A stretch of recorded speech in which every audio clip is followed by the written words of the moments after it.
کہ retrospective legislation نہیں ہونی چاہیے, پراسپیکٹو ہونی چاہیے. تو سپریم کورٹ نے کہہ دیا کہ ٹھیک ہے جی, اگر اپریل 2023 سے اس کا جو اطلاق ہوگا, اس میں کون چیلنج کرے گا کون چیلنج نہیں کرے گا, یہ معاملات چلتے رہیں گے, لیکن ہمیں فیصلوں کو کسی ایک شخص یا کسی دو افراد کے حوالے سے نہیں دیکھنا چاہیے. ہمیں دیکھنا یہ چاہیے کہ ادارے جو ہیں وہ بجائے ایک دوسرے کے ساتھ اختلاف اور جھگڑے سے آگے چلیں. میرا خیال پاکستان جو ہے اس میں اس فیصلے سے تھوڑی سی امید پیدا ہوئی ہے کہ کل کو ججز جو ہیں وہ فیصلے کریں گے wider interest of the public, wider interest of the constitution and law. اور جہاں تک ایک آپ کا سوال درمیان میں کہنا چاہ رہا تھا, دیکھیں قوانین جو ہیں وہ ہمیشہ سمپل میجورٹی سے بنتے ہیں. ہر سوال جو ہے وہ تو اس کے سپریم کورٹ کے پاس نہیں جائے گا انلیس کانسٹیٹیوشنل میٹر ہے. اگر ہماری سمپل میجورٹی ہے, مطلب ایک پارٹی اس کے ساتھ دو اس کے الائز, ساری دنیا میں یہ ہوتا ہے, سمپل لا میکنگ جو ہے وہ ہوتی رہتی ہے.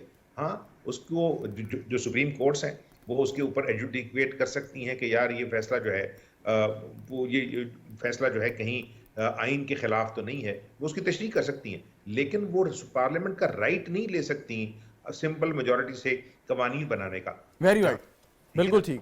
امتیاز فاران صاحب, سپریم کورٹ کے اس فیصلے کے بعد ایک اور لوگوں نے جو اس پر جہاں پر اس پہ تعریف کی ہے اور اطمینان کا اظہار کیا ہے, وہاں پہ ماضی کے یعنی کہ کانٹیکس میں, ہسٹوریکل کانٹیکس میں یہ بھی کہا کہ ادارے ایک دوسرے کی حدود میں مداخلت کرتے رہے اور جس کا نقصان پاکستان کی جمہوریت کو, پاکستان کے عوام کو ہوا. اب اگر دیکھیں تو بارہا باوجود اس کے کہ گزشتہ حکومت نے یا اس سیاسی جماعت نے دعوت دی ایسی قوتوں کو کہ جی آئیں اور ہماری مدد کریں, لیکن انہوں نے کہا کہ ہم آئین کے تحت کام کرنا ہے. سپریم کورٹ کا یہ فیصلہ آ گیا, الیکشن ہونے جا رہے ہیں, پارلیمان آئے گی, تو یہ ایک انکریجنگ سائن ہے. اور جو ڈیبیٹ ہوتی ہے کہ الیکشن کے بعد کتنی بہتری آئے گی پاکستان میں, اس کو بھی اب نہیں ہونا چاہیے. ہمیں ایک اچھی اور مثبت سوچ سے الیکشن میں جانا چاہیے. آپ کیا سمجھتے ہیں؟ بسم اللہ الرحمن الرحیم. دیکھیں بالکل صحیح ہے, ہمیں اچھی سوچ کے ساتھ آگے نہ صرف ابھی بلکہ ہمیشہ اچھی سوچ کے ساتھ آگے جانا چاہیے, اختلافات رکھتے ہوئے, اور ایک دوسرے پہ تنقید ہونی چاہیے, ایک دوسرے کی تضحیق نہیں کی جانی چاہیے. ہمارے پاکستان میں گزشتہ 5-6 سال میں تضحیق کا پہلو زیادہ تھا اور تنقید کا پہلو نہیں رہا. اب یہ ایک فیصلہ آیا ہے, بہت اچھا فیصلہ ہے, اور میں عرفان قادر صاحب نے جو بات کی ہے اس سے سپریم کورٹ کی بالادستی مزید امپروو ہوئی ہے. اب مزید اس کے اوپر جو اعتماد ہے وہ بڑا ہے, اور یہ بھی ثابت ہو گیا کہ جو پارلیمان ہے جس پر تنقید کی جا رہی تھی وہ کیپیبل ہے لیجسلیشن کے لیے, کہ وہ ایک اچھی لیجسلیشن کر سکتا ہے. اور میری اپنی دانش میں شاید یہ پہلی لیجسلیشن ہے جس کو فل کورٹ نے سنا اور اس کو جسٹیفائی کیا. اب وہ لیتا ٹھیک 10 اور 5 والا معاملہ ضرور آیا, لیکن چونکہ فل بینچ بیٹھی, اس کو ہم یقیناً سپریم کورٹ کا فیصلہ کہہ سکتے ہیں. اور اس کی روشنی میں جو چیز آگے بڑھے گی تو یقیناً آنے والے الیکشن میں جو الیکٹرول مسائل آئیں گے, الیکٹرول کیسز آئیں گے, اس پہ بھی اس بات کے امکانات ہیں کہ ٹریبونل سے ہوتے ہوئے انہیں سپریم کورٹ میں آنے میں کوئی دقت نہیں ہوگی, اور اس بات کا انہیں یہ یقین ہوگا کہ بر وقت فیصلہ ہوگا. لیکن میں اس پروگرام کے توسط سے, اور ماشاءاللہ عظیم چودھری صاحب بھی اور ہمارے عامر غوری صاحب بھی تشریف فرمائے, عرفان قادر صاحب نے بھی, کہ میرا خیال ہے کہ ایک ریویو اور ہونا چاہیے. آپ کو یاد ہوگا پنجاب اسمبلی کے جب انتخابات ہو رہے تھے تو جو ایک فیصلہ آیا تھا اس کو کہا یہ گیا تھا کہ بالکل اسی طرح جیسے پرویز مشرف کو 12 اکتوبر کے کو کے بعد سپریم کورٹ نے ایک فیصلہ دیا تھا نہ صرف آئینی ترمیم کی بلکہ 3 سال کی ان کو ریمیڈی دی تھی, اسی طرح پنجاب اسمبلی میں ہوا تھا کہ انہیں یہ تبدیلی کی گئی تھی آئین کے حوالے سے کہ وہ جو رکن اگینسٹ ووٹ دے گا اس کی نہ تو ووٹ کاؤنٹ ہوگا نہ اس کی سیٹ رہے گی, جبکہ آئین میں ابھی بھی اس وقت بھی یہ درج ہے کہ ووٹ تو کاؤنٹ ہوگا اور لیکن اس کی سیٹ نہیں رہے گی اگر پارلیمانی کمیٹی رجوع کرتی ہے. اس کو بھی ریویو ہونا چاہیے کیونکہ یہ امتیاز صاحب لیکن وہ کہتے ہیں نا کہ نیگیٹو امپیکٹ آتا ہے. One step at a time, ایک اچھا فیصلہ آیا اس کو ہمیں اس پہ چیزوں کو بلڈ کرنے کی آپ نہیں سمجھتے ضرورت ہے کہ ایک ہی دفعہ ہم سارے ڈیویڈنڈ سمیٹنا شروع کر دیں؟ تھوڑی سپیس دینے کی بھی ضرورت ہے کہ اگر کوئی ایسی چیز ہے ماضی کی غلطیوں کو اگر درست کرنا ہے, سدھارنا ہے, تو مستقبل کے فیصلوں سے کیا جا سکتا ہے یا نہیں؟ بالکل, دیکھیں آپ کی 100% بات درست ہے. ماضی کو ہم ایک تجربے کے طور پہ تو لیں گے نا, کہ جن کی وجہ سے, اچھا دیکھیں سب سے بڑی بات یہ کہ یہ 100 ووٹوں کے اوپر یہ لیجسلیشن کی ضرورت کیوں محسوس ہوئی؟ اس لیے کہ فرد واحد غلط طریقے سے سوموٹو لے رہا تھا. کراچی آج بھی بھگتتا ہے. یہ جو نسلا ٹاور تھا وہ سوموٹو کی وجہ سے ہوا تھا, یعنی پھر اس کے اندر اپیلیں آ گئی تھی, وہ ابھی تک سوموٹو کراچی کے حوالے سے ابھی تک کنٹینیو ہے, اس کا ابھی تک حتمی فیصلہ نہیں آیا. پھر ہمیں ماضی کے تجربے کے ساتھ آگے پڑھیں گے کہ پہلے کہا جاتا تھا کہ حکومت اور اسٹیبلشمنٹ ایک پیج پر ہے, لیکن اب ادارے ایک پیج پر ہیں. یہ ایک اچھی ڈیولپمنٹ ہوئی ہے کہ تمام ادارے ایک پیج پہ آئے. اور دوسری ایک اور پینڈنگ ہے, ذوالفقار علی بھٹو شہید کے حوالے سے اس کیس کو ریویو کرنے کے لیے صدر آصف زرداری کا ریفرنس موجود ہے. تو میں سمجھتا ہوں کہ ہمیں اب جب ایک اچھے دور کا آغاز ہوا ہے تو بہت ساری چیزیں ساتھ لے کے چلیں, اور چارٹر آف ڈیموکریسی ہو چکا ہے اس ملک میں, اب چارٹر آف پاکستان ہونا چاہیے جس میں ہمارے تمام ادارے اس کے اندر شریک ہوں اور یہ عہد کریں. آل رائٹ, میں عظیم چودھری صاحب, میاں نواز شریف صاحب لندن سے سعودی عرب پہنچ چکے ہیں, اس کے بعد وہ چند دن دبئی میں قیام کریں گے, پھر وہ پاکستان تشریف لے آئیں گے. کیا ہوگا ان کے آنے کے بعد؟ دیکھیں, پاکستان کے موجودہ معروضی حالات میں, سیاسی حالات میں, ایک پولیٹیکل پارٹی تو اپنی کیمپین میں چلی گئی ہے. وہ کیمپین کے بالکل ابتدائی مراحل میں ہے. کچھ جماعتیں اس تذبذب کا شکار ہیں کہ کیا جنوری میں الیکشن ہو سکتے ہیں یا اس کو موسم کی بہتری کے ساتھ بہتر کر لیا جائے. کچھ لوگوں کا یہ خیال تھا کہ نہیں, فوری الیکشن کرا دیا جائیں. الیکشن کمیشن نے ایک ٹائم طے کر دیا کہ ہم اس ٹائم فریم میں الیکشن کروائیں گے, لیکن ابھی ڈیٹ نہیں آئی ہوئی. میاں نواز شریف صاحب کے آنے کے نتیجے میں یقیناً پولیٹیکل ایکٹیویٹی تو اس وقت بڑھ سکے گی جس وقت ان کو کورٹ سے ریلیف اگر ریکوائرڈ ہے اور وہ ان کو مل جائے, اور اگر نہ مل سکا تو ان کی کیمپین میں میرا خرابی آ جائے گی. شاید کچھ اور لوگوں کو اس کیمپین کو سنبھالنا پڑے گا. لیکن پاکستان میں ابھی پولیٹیکل پارٹیز یکسو نہیں ہیں کہ یہ انتخاب کب ہوگا. یہ کلیئرٹی آ جانی چاہیے, اور یہ پاکستان الیکشن کمیشن ہی کی ذمہ داری ہے کہ وہ ان لوگوں کو جو الیکشن کروانا چاہتے ہیں اور وہ لوگ جو الیکشن میں رکاوٹ پیدا کرنا چاہتے ہیں, ان دونوں کو آمنے سامنے میز پہ بٹھا کے ایک دفعہ بات سن کے کچھ چیزوں کو طے کر لیں. اچھا, وہ جو سیاسی جماعتیں جو کہہ رہی ہیں کہ جی جنوری سے بھی آگے لے جائیں الیکشن, وہ کیوں کہہ رہی ہیں, کیوں چاہتے ہیں, وہ کیا وجہ؟ ویسے تو پاکستان میں موسم سرما میں الیکشنز ہو چکے ہیں, برف میں بھی ہو چکے ہیں. بے نظیر صاحبہ کی شہادت کے بعد بھی جب الیکشن ہوئے تھے تب بھی موسم سرد تھا, شدید تھا. ممکن ہے پولیٹیکل پارٹیز کے پاس ابھی کوئی سلوگن نہ ہو, اور میرا خیال ہے پاکستان کی کسی پولیٹیکل پارٹی کے پاس اس وقت پبلک اٹریکشن کے لیے کوئی سلوگن نہیں ہے. کیا معیشت ایک سلوگن بن سکتا ہے؟ ہم اس کو پہلے بھی کئی دفعہ دیکھ چکے ہیں, بہت عرصے سے اس پر بات ہو رہی ہے. کیا روٹی کپڑا مکان کی طرح کا کوئی نیا نعرہ آ سکتا ہے؟ کیا عزت دو کا کوئی نیا نعرہ آ سکتا ہے؟ تو ابھی پولیٹیکل پارٹیز کا اس میں جہاں تک آپ پولیٹیکل پارٹیز کو قصوروار کرتے ہیں, جو پاکستان کے عوام ہیں باشعور ہیں, انہیں معلوم ہے انہوں نے کس کو اور کس بنیاد پر ووٹ دینا ہے. آپ نہیں سمجھتے, اگر عامر غوری صاحب کے بعد آپ کے پاس آؤں, عامر غوری صاحب, یہ جو بڑے ایک اہم نقطہ عظیم چودھری صاحب نے اٹھایا ہے کہ اگر آپ کہیں گے جی میں لٹکا دوں گا, میں پیٹ پھاڑ کے پیسے نکال لوں گا, یا میں یہ سزا دوں گا, میں جیل میں ڈال دوں گا, میں سمندر میں غرق کر دوں گا, ان نعروں پہ جو ہے ووٹر اٹریکٹ ہوتا ہے. یہ کتنی بدقسمتی کی بات ہے اگر کوئی سیاسی جماعت مثبت ذہن کے ساتھ, ویژن کے ساتھ ایک آپ کو رستہ دے رہی ہے معیشت کو سنبھالنے کے لیے, اور اس کے اس کام پہ یا اس کے ویژن پہ, اس کے اس منشور پہ لوگ جو ہیں وہ اٹریکٹ نہیں ہوتے, اس طرف آتے نہیں ہیں. یہ کیا, کس کو آپ قصوروار اس میں سمجھیں گے, عوام کو یا سیاسی جماعتوں کو؟ دیکھیں شہزاد, میرا خیال ہے کہ جو پولیٹیکل پارٹیز ہیں, پاکستان کی بڑی پولیٹیکل پارٹیز, اور یہ ایک سیڈ ریفلیکشن ہے ہمارے ہاں کہ پارٹیز جو ہیں وہ تو تقریباً 10-12 ہی ہیں جو پارلیمنٹ کے اندر موجود ہیں, اور ان کے اندر بھی بعض ایسی پارٹیز بھی ہیں جن کی صرف 2, 3, 4, 5 جو ہیں وہ ممبر ہوتے ہیں نیشنل اسمبلی میں بھی اور اسی تناسب سے پروونشل اسمبلیز میں, لیکن ان کا جو پبلک ویٹ ہے وہ زیادہ ہے. میڈیا کے ذریعے پریس کانفرنس کرنا, جلد سے جلوس کرنا, جو سٹرائکس کروانا, اس کی وجہ سے. لیکن یہ بڑی پارٹیز ہیں, میرا یہ خیال ہے کہ لوگ جو ہیں, چونکہ انہیں امید ہوتی ہے کہ یہ پارٹیز جو ہیں یہ پاور میں رہ چکی ہیں, اس کے اندر اب پی ٹی آئی بھی شامل ہے, کہ وہ ان کے جلسے جو ہیں وہ اس طرح کے نعرے سننے نہیں جاتی کہ ہم کس کا پیٹ پھاڑیں گے یا کس کو گھسیٹیں گے. یہ سارے لوگ کرتے رہے ہیں, ٹھیک ہے نا. آہستہ آہستہ جو دو پارٹیز تھیں انہوں نے سب سیکھا تھا. میرا خیال ہے کہ جو ماضی قریب کے اندر جو واقعات ہوئے ہیں اس میں جو تھرڈ بڑی پارٹی ہے اس نے بھی کچھ سبق سیکھ لیا ہوگا.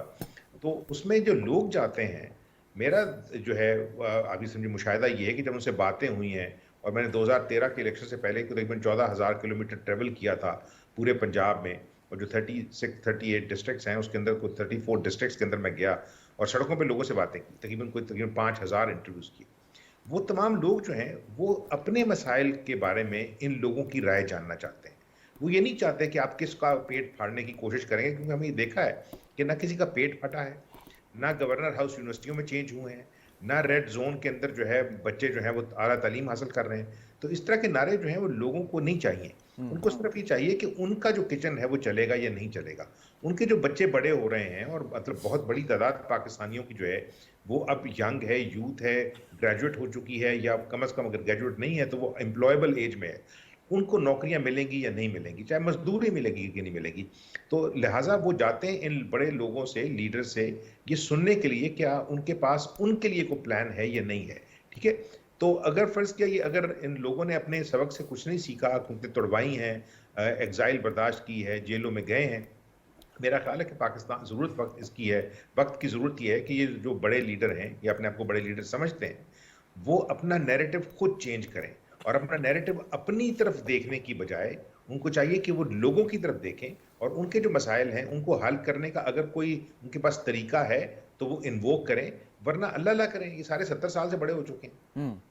ٹھیک. امتیاز فرحان صاحب, لیکن جب الیکشن قریب آئے گا تو سیاسی درجہ حرارت بڑھ جائے گا, الزام تراشیاں بھی ہوں گی, جواب بھی دیا جائے گا اس کا, اور پھر وہ ایک روایتی سیاست جو ہمیں ماضی قریب میں نظر آئی ہے وہ شاید خدا نہ خواستہ دوبارہ سے ہمیں نظر آنا شروع ہو جائے. لیکن اس کے برعکس اگر کوئی سیاسی جماعت ایک سنجیدگی کے ساتھ لوگوں کو بتانے کی کوشش کرے کہ اگر ہم اقتدار میں آئے تو ہم اس طریقے سے یہ اقدامات اٹھا کے پاکستان کے حالات بہتر کریں گے, آپ کے خیال میں ووٹر جو ہے اس پر راغب ہوگا یا نہیں ہوگا؟ کیونکہ اگر کسی کو آپ تنقید کا نشانہ بنائیں, برے الفاظ میں یاد کریں, کوئی گالیاں دیں, تو اس پہ واہ واہ ہوتی ہے. سوشل میڈیا بھرا پڑا ہے, آپ بھی روزانہ کی بنیاد پر دیکھتے ہوں گے اس قسم کے ٹرینڈ جو ہے وہ ٹاپ پہ چل رہے ہوتے ہیں. دیکھیں, عامر غوری صاحب نے جو بات کی ہے نا 100% درست ہے, وہ کہ آپ جلسے میں جب جاتے ہیں کسی کے تو آپ اپنے جو آپ کے دل میں سوالات ہوتے ہیں یا جو خدشات ہوتے ہیں اس کے لیے آپ جاتے ہیں, سنتے ہیں کہ یہ میرا لیڈر کر سکے گا یا نہیں, وہ مجھ سے کیا بات کر رہا ہے. اور یہ جو شور شرابے والی اور ایک دوسرے کو تضحیک کا نشانہ اور برے الفاظ سے, یہ ایک مخصوص, اور میں سمجھتا ہوں اس جماعت میں بھی, جس جماعت کا اگر ہم ریفرنس بھی دیں اس میں بھی 10 to 15% لوگ ہیں, اور وہ بہت اسٹیج کے قریب آ کے مائک لے کر شور کرتے تھے. یہ پوری ریسیپی ہم نے دیکھی ہے, پریکٹس کی ہے.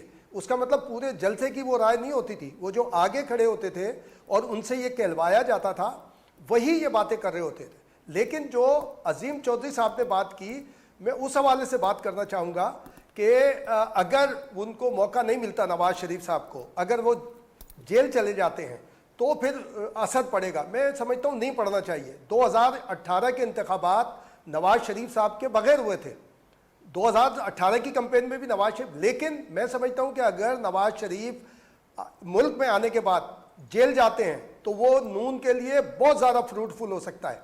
اور دوسری بات یہ کہ ایک اور بات کی اپیل کے حوالے سے, تو مجھے یاد پڑ رہا ہے افتخار چودھری صاحب کے دور میں جب میاں نواز شریف واپس آئے تھے تو انہوں نے اپنی سزاؤں کے خلاف ایک اپیل کی تھی, اور وہ اپیل کا وقت گزر چکا تھا. اس کے باوجود سپریم کورٹ نے افتخار چودھری صاحب کی تھی, وہ اپیل سنی تھی اور انہیں ریلیف ملا تھا, اور اس کی وجہ سے صدر آصف زرداری نے شہید ذوالفقار علی بھٹو کا ریفرنس بھیجا تھا کہ اگر ٹائم بار 1 دن کا ہو یا 10 سال کا ہو, اگر سپریم کورٹ نے ایکسیپٹ کیا ہے تو وہ ہونا چاہیے. تو میں سمجھتا ہوں کہ نواز شریف کو وہ والا فیصلہ جو ہے وہ یوٹیلائز کرنا چاہیے. اور دوسری ایک بات یہ ہے کہ ایک شہزاد ایک بات میں کمپلیٹ کر لوں, صرف ایک بات کمپلیٹ کر لوں کہ یہ جو انتخابات آگے لے کے جانے کی بات کی جا رہی ہے, یہ جو سیاستدان کر رہے ہیں ان سے یہ سوال کیا جانا چاہیے. سینٹ مارچ میں کمپلیٹ ہو رہی ہے, صدر کا متبادل ہے, قومی اسمبلی کی کیئر ٹیکر گورنمنٹ ہے, ہر جگہ کا ایک متبادل ہے. سینٹ کا متبادل میں نے نہیں پڑھا ابھی تک کانسٹیٹیوشن میں, تو کیا کریں گے کہ جب مڈ مارچ کے اندر چیئرمین، ڈپٹی چیئرمین اور آدھے سینیٹر ریٹائر ہوں گے تو کیا اس کے لیے پریزیڈنٹ کے ذریعے ریفرنس بھیجا جائے گا سپریم کورٹ میں؟ یہ بھی ابو دا لا ہوگا، ابو دا کانسٹیٹیوشن ہوگا. تو میں نہیں سمجھتا کہ فیبری سے آگے آپ کسی طرح سے الیکشن کو لے کے جا سکتے ہیں. اگر کوئی اس قسم کا ہے تو وہ تو خدا نہ خواستہ جب سینٹ نہ ہو، سینٹ تو ایک کنٹینیویشن ہے ڈیموکریسی کی. تو میں نہیں سمجھتا کہ فیبری سے آگے لے جانے کی کوئی بات ہونی چاہیے، اور ہمیں ان سیاستدانوں سے سوال کرنا چاہیے کہ کیوں یہ بات کر رہے ہیں. عظیم چودھری صاحب، ایک ڈیبیٹ اور بھی ہوتی ہے اور یہ اکثر سوال بھی ہوتے ہیں. اگلے دن وزیر اعظم صاحب کے ساتھ کچھ صحافیوں کی نشست تھی، وہاں پر بھی ایک سوال ہو گیا. انہوں نے کہا جی الیکشن جو ہے وہ اس چیز کو انشور کریں کہ ملک میں سیاسی استحکام ہوگا اور سیاسی استحکام کے نتیجے میں معاشی استحکام آئے گا. اور بات یہ ہو رہی ہے کہ کیا یہ آنے والے الیکشن وہ سیاسی استحکام دے پائیں گے یا نہیں دے پائیں گے. یہ ڈیبیٹ ہونی چاہیے، چاہے دے یا نہ دے، الیکشن نے تو ہونا ہے اپنے وقت کے مطابق. میں اس سے تھوڑی سی مختلف رائے رکھتا ہوں، لیکن یہی جو آپ کا سوال ہے اس کا جواب اس میں آ جائے گا.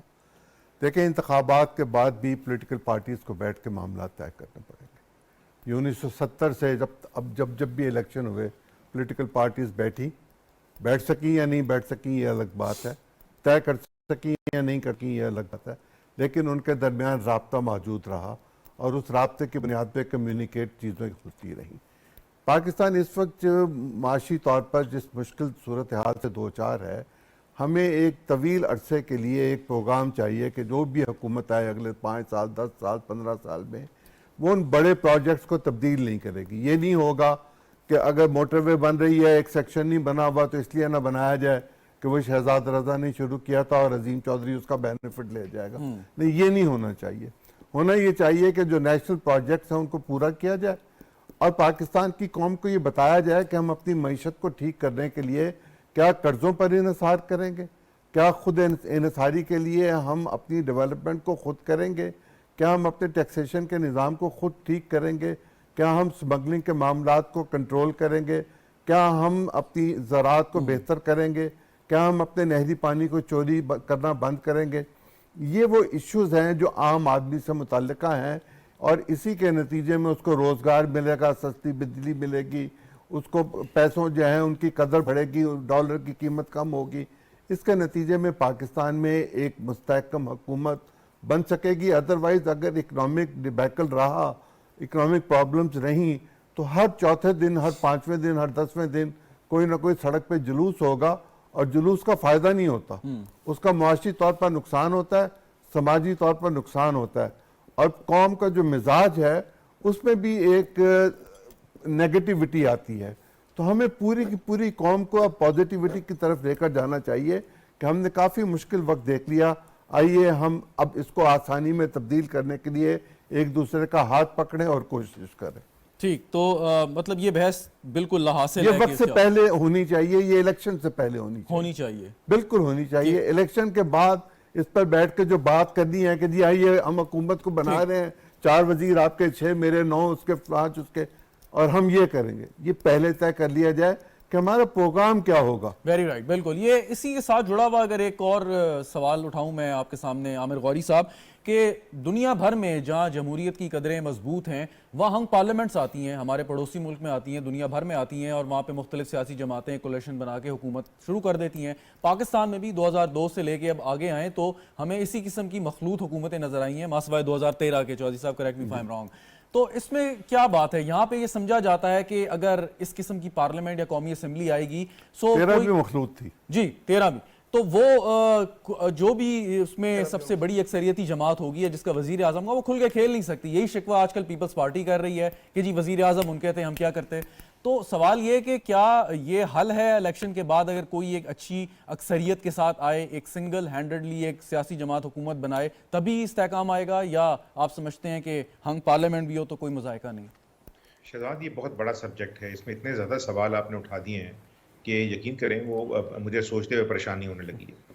دیکھیں، پاکستان جو ہے پچھلے 20-25 سال میں دوبارہ سے آپ سمجھ لیں، بلکہ 91 سے ایفیکٹولی جو لوگ پالیٹکس کر رہے ہیں اور جن لوگوں نے پالیٹکس کو ایک خاص نہج پہ لے جانے کی کوشش میں اپنا رول ادا کیا ہے، آپ سمجھتے ہوں گے، آپ کے ناظرین بھی سمجھتے ہوں گے ہمارا رخ کس طرف ہے.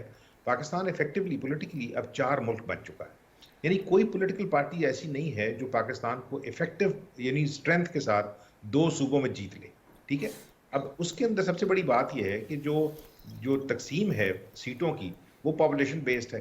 تو اگر فرض کیا 140 سے زیادہ سیٹیں جو ہیں وہ پنجاب کے اندر ہیں اور کوئی پارٹی جو ہے وہ 120-125 سیٹیں جیت جائے گی تو ڈیفینیٹلی پاکستان کو تو وہ رن کرے گی.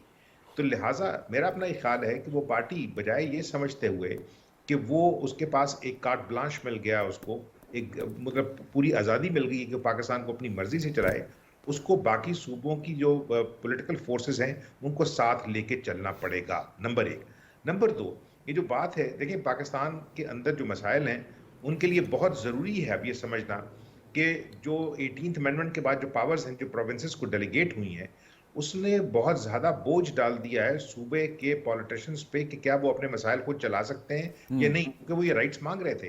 تو لہٰذا چیف منسٹر جو مرضی بنے, میرا خیال ہے کہ پاکستان کے اندر جو 5 فائنانس منسٹر ہوں گے اور 5 ہوم منسٹر جو ہوں گے, یعنی لا اینڈ آرڈر کو جو کنٹرول کریں گے اور جو اکانومی کو جو ہے وہ ایک ڈائریکشن دیں گے, وہ بہت ضروری ہوگا کہ کیا صوبوں کے پاس افیکٹو, قابل, لائق اور امیجنیٹو جو ہے فائنانس منسٹر ہیں یا نہیں ہیں, کہ کیا وہ اپنے صوبے کی اکانومی, ان کو اسلام آباد کی طرف دیکھنا نہیں چاہیے کیونکہ اسلام آباد کے پاس اب صرف ریزیڈول پاور رہ گئی ہیں. ان صوبوں کو جو ہے یہ پروو کرنا ہے اور یہ سیاستدانوں کو پروو کرنا ہے کہ وہ اپنے اپنے صوبے, اپنے اپنے ضلع, اپنے اپنی کمشنریاں, اپنے اپنی تحصیلیں چلا سکتے ہیں, جس طرح عظیم بھی کہہ رہے تھے. لیکن سوال یہ کہ کیا ہمارے ہاں پولیٹیکل پارٹیز میں ایسے لوگ ہیں یا نہیں ہیں. تو میرا یہ خیال ہے کہ اگر میں ایک طرح مشورہ دے رہا ہوں, وہ مجھے پتا ہے کہ مشورہ مانا نہیں جائے گا, کہ جو پارلیمنٹس ہیں ان کے اندر پولیٹیکل پارٹیز کو یہ سوچنا چاہیے کہ چونکہ پارلیمنٹ کا کام صرف لا میکنگ کرنا ہے تو پھر انہیں چاہیے جس طرح باہر کے لوگوں سے, باہر کی جس طرح آپ نے مثال دی ہے, وہاں سے دیکھتے ہوئے ان لوگوں کی طرف, انڈیا ایک اچھی مثال نہیں ہے, وہاں الیکشنز ہوتے ہیں لیکن وہاں پہ پارلیمنٹ میں جو ہے ابھی جمہوریت جو ہے وہ بہت دور کی بات ہے. لیکن یورپ کے اندر بعض ایسے ممالک میں اگر دیکھیں بہت بڑی تعداد, اور امریکہ میں جو پالیٹیشینز ہوتے ہیں ان کی بیک گراؤنڈ لیگل پروفیشن کی ہوتی ہے, کیوں, انہیں لا میکنگ کرنی ہوتی ہے. ہمارے ہاں زیادہ تر لوگ جو ہیں وہ نمائندوں کے طور پہ آتے ہیں, وہ ڈیلیگیٹس, وہ لا میکنگ کے پروسیس کو جانتے نہیں ہیں, وہ صرف اور صرف جو ہے وہ ڈیسک بجا کے اپنے لیڈروں کی تعریف توصیف کرتے رہتے ہیں. تو میرا خیال ہے کہ جو بڑی پولیٹیکل پارٹیز ہیں ان کی ذمہ داری بنتی ہے کہ وہ آئیڈینٹیفائی کریں ایسے وکیلوں کو, چاہے وہ مرد ہوں چاہے عورتیں ہوں, جنہوں نے باہر سے پڑھا ہو, جنہوں نے یہاں سے پڑھا ہو, اور وہ قابل لوگ ہوں گے, ان کو سیف سیٹس کے اوپر ٹکٹ دے کے پارلیمنٹس کے اندر لائیں. ٹھیک, ویری رائٹ. بنتا ہے کہ پاکستان کی آنے والی جو پارلیمنٹس ہیں ان کو ایمپاور کریں, ان کی کیپیسٹی بلڈ کر کے. ٹھیک, کچھ کہنا چاہتے ہیں؟ 2 چیزیں کہنا چاہتا ہوں. یہ جو ابھی بات کر رہے ہیں عامر کہ لرنڈ لوگوں کو لے کر آئیں, یہ سینٹ تھا ہی اسی لیے, صوبوں کی نمائندگی کے لیے, پڑھے لکھے لوگوں کے لیے, ٹیکنوکریٹس کے لیے. عام آدمی تو الیکشن نہیں لڑ سکتا, وہ نہ اخراجات اٹھا سکتا ہے, نہ وہ اس مزاج کا ہوتا ہے. ایک انٹلیکچوئل کا کیا کام ہے کہ وہ جا کے گلی گلی میں ووٹ مانگے. دوسرا, پاکستان میں ڈیموکریسی اس وقت تک نہیں چل سکے گی جب تک ہم لوکل باڈیز کے نظام کو مستحکم نہیں کریں گے. تو یہ تو اب دیکھیں نا, صوبائی حکومتوں کی زیادتی آپ کہیں گے یا کیا کہیں گے کہ آپ نے 18ویں ترمیم کے تحت اختیارات لے لیے, جو آگے پاس آن کرنے تھے وہ نہیں کیا آپ نے. اور جو تیسری بات ہے, وہ جو ابھی بات کر رہے تھے, اس میں تیسرا منسٹر ہونا چاہیے پلاننگ اور ڈیولپمنٹ کا, اس کے بغیر تو آپ چل ہی نہیں سکیں گے. ویژنری چاہیے ہمیں 15. صحیح. اگر ہمارے پاس 15 ویژنری ہوں تو ہم ملک کو چلانے کے لیے بہتری کر سکتے ہیں, اور اگر ہم 4 اور بیچ میں شامل کر لیں لوکل باڈیز کے منسٹر, ٹھیک, تو پھر سارا ہی کام ٹھیک ہو جائے گا. کوئکلی عامر غوری صاحب لاسٹ کمنٹ میں نے لینا ہے امتیاز صاحب سے. میرے سے ایگری تو کر رہے ہیں, ٹھیک ہے نا, اور میں ان کا شکر گزار ہوں, لیکن چھوٹی سی ایک بات دیکھیں, جو سینٹ ہے نا اس کے پاس مسائل جب جاتے ہیں نا تو جو لاسٹ سٹیج ہوتی ہے, جو ڈسکشنز ہیں, جو کمیٹیز ہیں, آئدر ہاؤس, ہاں وہ تو جو ہے, اور وہ اگر امپورٹنٹ لا میکنگ ہے نا اس کو ریورس نہیں کروا سکتی. مطلب جو essence of upper house of parliament ہے وہ صحیح طور پہ آئین کی آئدر ہاؤس کا لفظ ہے وہ ہونا چاہیے. چلیں, بہرحال امتیاز صاحب فائنلی یہ بتائیں کہ جو کولیشن اگر بنتی ہے, اب ماضی قریب میں کولیشن بنی, ایک مخلوط حکومت بنی, لیکن ان کا جو مقصد تھا وہ یہ تھا کہ ایک سیاسی جماعت یا ان کی حکومت سے نجات حاصل کریں, کیونکہ وہ سمجھتے تھے, شاید دل سے سمجھتے تھے کہ وہ ملک کو ایک بحران کی طرف لے کے جا رہے ہیں یا کھائی کی طرف لے کے جا رہے ہیں. لیکن اگر کولیشن کوئی بنے بھی, آگے بھی اگر کوئی جماعت سادہ اکثریت نہ لے سکے, تو آپ نہیں سمجھتے کہ وہ آئیڈیالوجی کی بنیاد پہ یا ریفارمز کی بنیاد پہ, یہ نہ ہو کہ آپ ایک کامن اینیمی سے بچنے کے لیے ایک کولیشن بنا لیں. ہونا تو یہ چاہیے کہ اگر پیپلز پارٹی نون لیگ کے ریفارم ایجنڈا سے متفق ہے تب وہ کولیشن میں آئے, ادروائز نہ آئے.